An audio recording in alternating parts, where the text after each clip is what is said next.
wanavyoanza kuwa na uwezo mkubwa wa kiuchumi, wanavyoanza kujitegemea wenyewe bila kuwa golikipa tu kama ulivyoimba ule wimbo. Sishangai kusikia kwamba baadhi ya wanaume wanaanza kutishika. Maana siku hizi nasikia sasa kunaanza kusikika ya mawazo ya kuanzisha vyama vya kutetea haki za wanaume.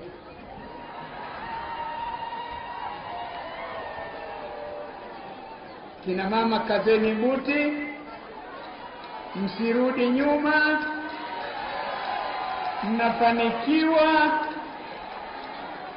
ongezeni bidii mfanikiwe zaidi. Wanaume wanaolalama waacheni walalame.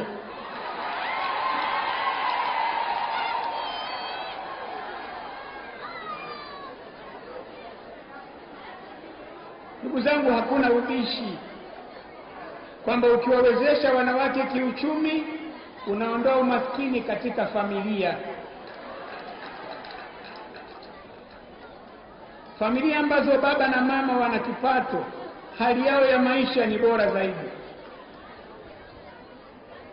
Ni dume la ajabu lenye wivu wa kupindukia tu litamzuia mkewe kwenda kufanya shughuli,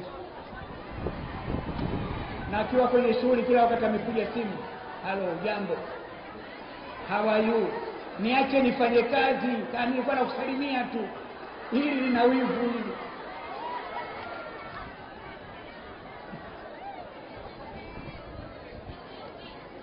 Hapa Tanzania 51% ya Watanzania ni wanawake.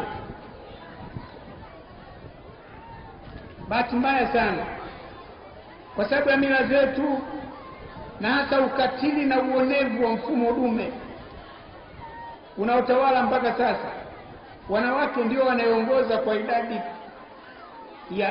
ya watu walio maskini. Watu wengi ni maskini, wako maskini wengi, lakini wanawake maskini zaidi. Wakati mwingine si kwa sababu hawafanyi kazi, ile ni kwa sababu mfumo dume unawadhulumu.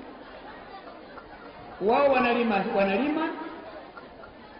wanavuna, bwana ndio anayekwenda na mazao yale kwenda kuuza sokoni. Akienda huko harudi mpaka pesa ziishe, aje kuchukua tena gunia lingine akauze. Au anaweza kutumia na pesa hizo na kwenda kuolea, akarudi huko, huyu nani, huyu mke mwenzako, imekuwaje?